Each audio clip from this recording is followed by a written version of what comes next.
Assalamualaikum to Dr. Dayang and everyone. Today, my group, which is the group 3, will present regarding our topic, the food safety issue in poultry industry. My name is Noor Azra and my members are Nurul Hafizan, Nur Shasha Shazana and Nurul Nadila. And this is my team members. This is our content that can be categorized into the introduction, previous or current technology, food safety innovation in poultry industry and its challenges, future trends, and lastly is the conclusion. For the part of introduction, I will explain a little bit regarding the introductory to poultry industry, which is the typical operation of an integrated poultry farm. First, it starts with a feed mill where stock feed is prepared, then it will distribute to the grow-out farm and the breeder farm. The grow-out farm is the place to raise full-grown broiler, 30 to 30 days to minimum weight of 2.2 kg of the chicken. And for the breeder farm is the place to raise parent stock which is produce fertilized egg. Then the grow-up farm will produce a live broiler and will go to the processing plant, while for breeder farm will produce the breed chicken and the fertilized eggs. Next, I will continue to the possible issue of poultry industry. For the first issue is lack of information. So the solution is we must get the information from the reliable source, especially from Ministry of Agriculture or from qualified veterinary doctor. Second, problems of disease and parasite. We need to observe any strange sign in farm, then inform the veterinary doctor at once. By so doing, the right drugs will be prescribed. Then, access to bad genetic. We must consult the veterinary doctor before collect the birds or chicken. The third one, the problems of feed-related problem, which is we need to overcome of the problem nutrients deficiency. The fifth one is water-related problem.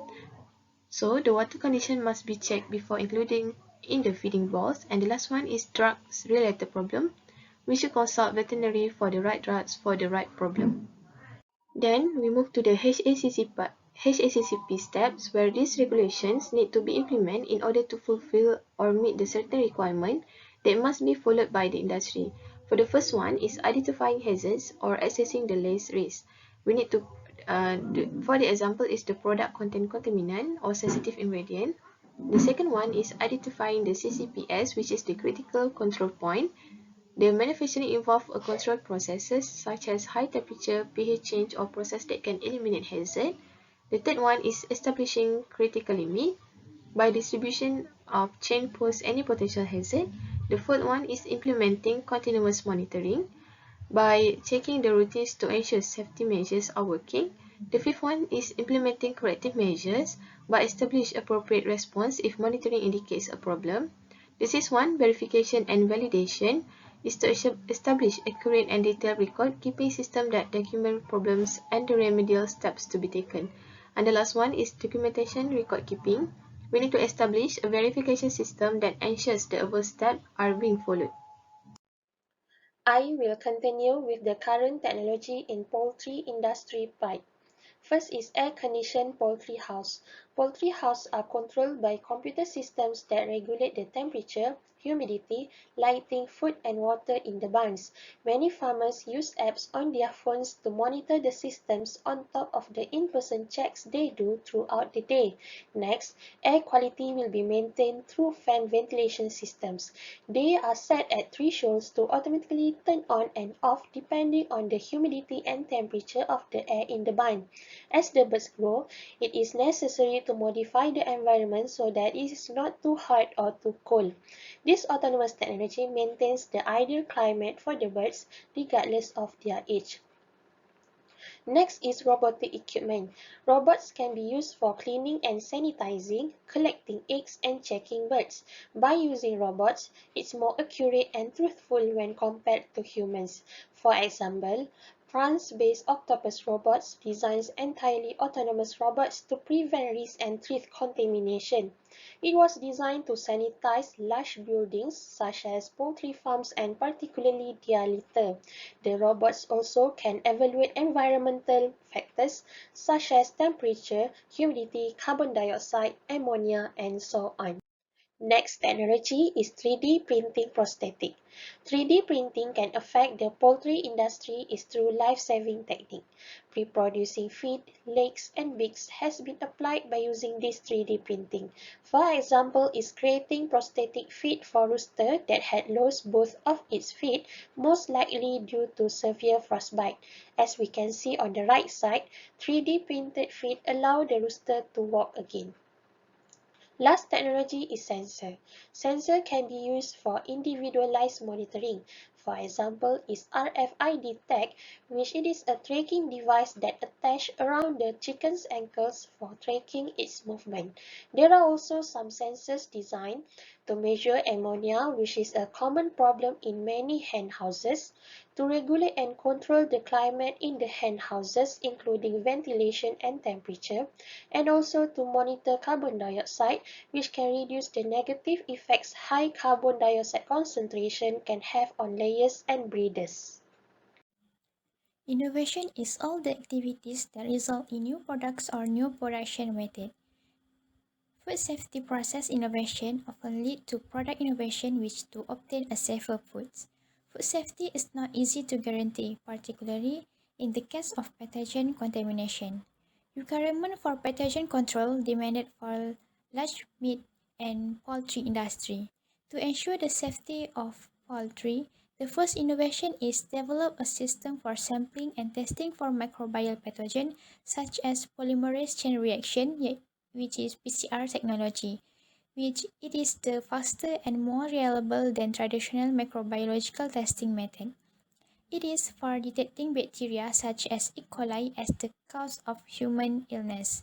Then, it also developed a sampling protocol. Sampling protocols are critical to the management of pathogen risk because while testing every product is not economically feasible, enough product must be tested to manage risk to an acceptably low level.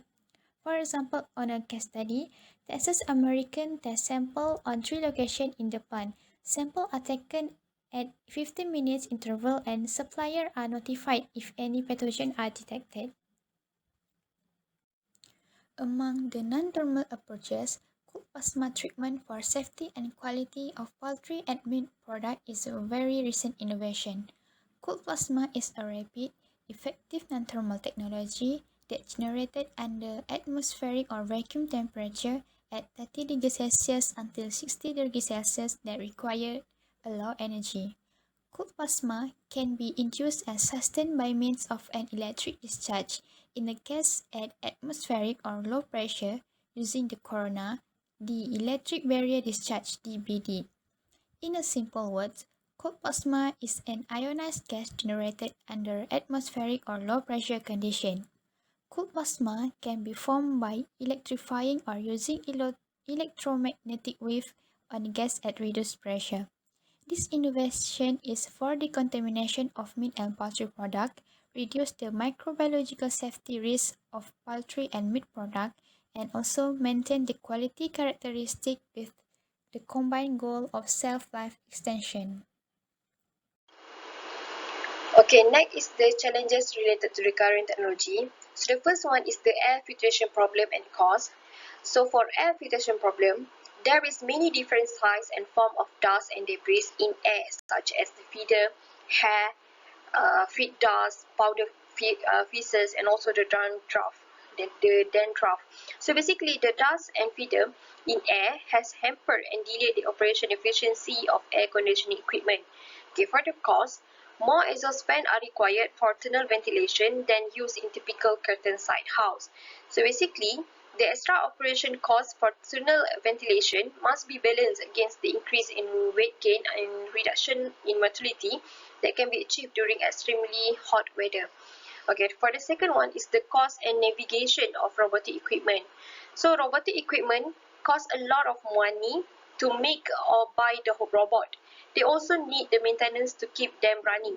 So when robotic equipment is used, the poultrymen can lose their job. So the navigation also is known as the biggest challenges in developing technology, since they have to develop a navigation system that combines the use of shape detection and recognition, triangulation, and anti-collision system.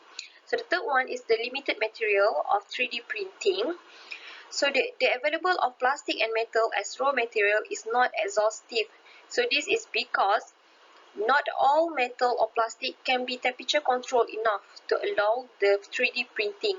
Besides, many of printable material cannot be recycled and very few are food safe.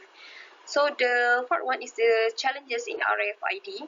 So RFID is often exposed to harsh environment with excessive dirt, dust, moisture, and they must be function in both extreme heat and cool, which is the temperature from 30 degrees Celsius to which is the temperature is from negative 30 degrees Celsius to 70 degrees Celsius. So for the example, for the animal, the RFID have to validate under extremely cool temperature, which is negative 25 degrees Celsius.